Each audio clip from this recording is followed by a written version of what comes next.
Hello everyone, सभी दोस्तों को मेरा नमस्कार।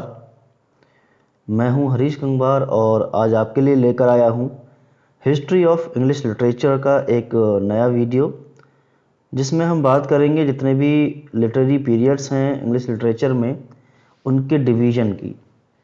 क्योंकि जितने भी पीरियड्स जो 8 मेजर पीरियड्स हैं, तो उनमें कुछ छोटे छोटे पीरियड्स दिए गए हैं जो किसी न किसी विशेष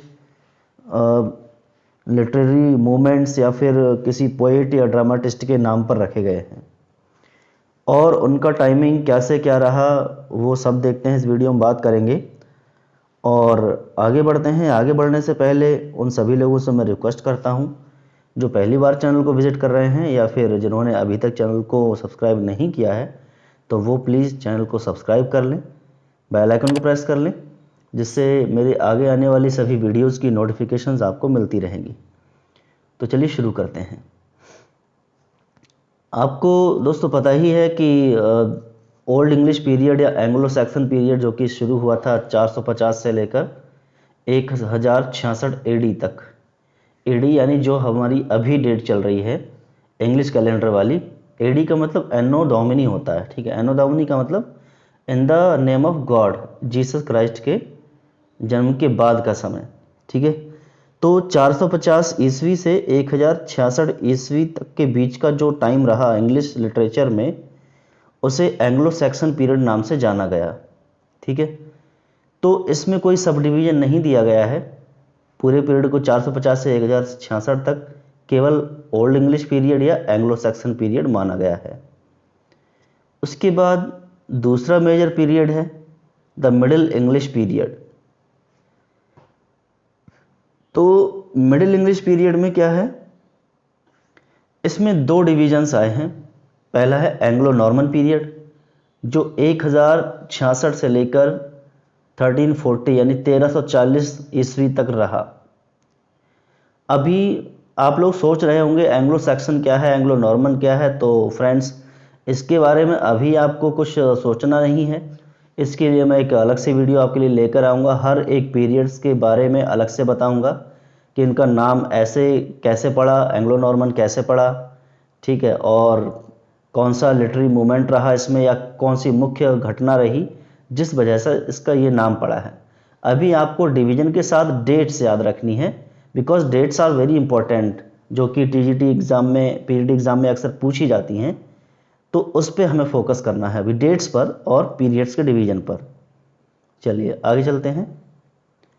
दूसरा जो है इसमें डिवीजन वो है एज ऑफ चौसर, ठीक है, क्योंकि पोएट्री की जो शुरुआत मानी जाती है वो चौसर से ही मानी जाती है।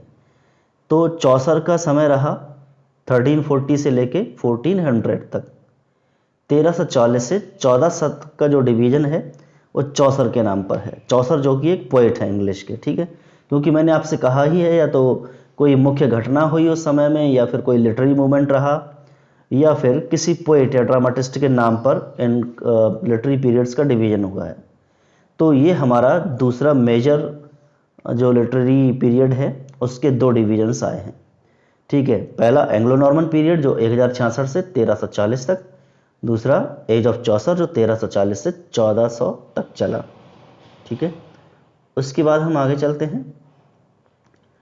तीसरा जो मेजर पीरियड है बहुत ही इम्पोर्टेंट, ठीक है, रेनेसा पीरियड।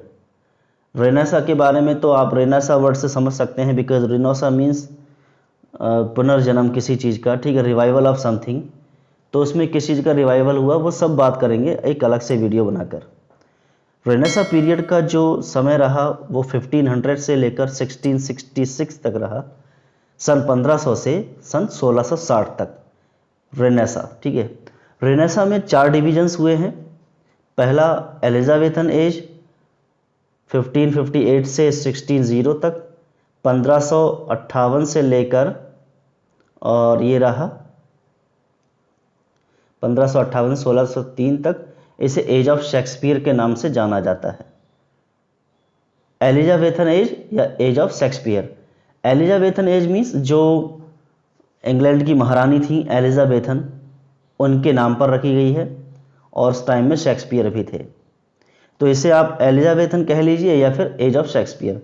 जिन्होंने शेक्सपियर के बारे में थोड़ा बहुत पढ़ा होगा तो उन्होंने ये ज़रूर पढ़ा होगा that Shakespeare belong to Elizabethan age, तो इतना याद रखेंगे। तो एलिजाबेथन एज का जो पीरियड रहा वो 1558 से 1603 तक रहा। ठीक, उसके बाद जैकोबियन एज। जैकोबियन एज का नाम कैसे पड़ा उसके बारे में बात करेंगे अलग वीडियो बनाकर।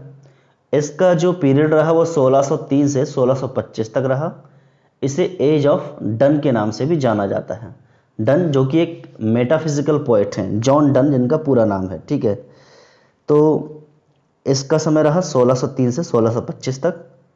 थर्ड है कैरोलिन एज, 1625 से 1649 तक, जिसे एज ऑफ मिल्टन के नाम से जाना जाता है। जॉन मिल्टन, पैराडाइज लॉस्ट, ये सब कुछ आप जानते हैं उनके बारे में।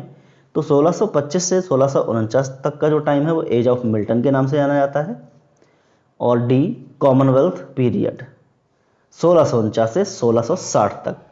तो इस तरह रेनेसा के चारों पीरियड्स का डिवीजन हुआ है, जिसे आप अच्छे से माइंड में बिठा लेंगे। ओके, चलिए आगे बढ़ते हैं। चौथा मेजर पीरियड है द न्यू क्लासिकल पीरियड। ठीक है, 1600 से 1785 तक चला।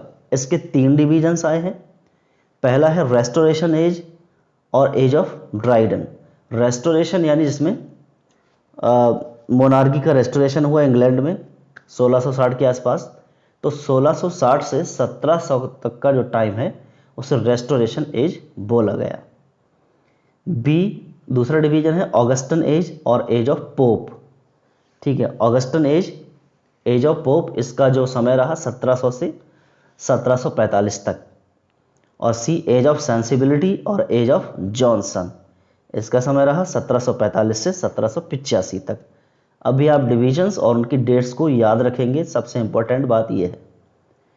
ज़्यादा जानकारी मैं आपको अगली वीडियोस में दूंगा, इसके बारे में आप बिल्कुल श्योर रहें।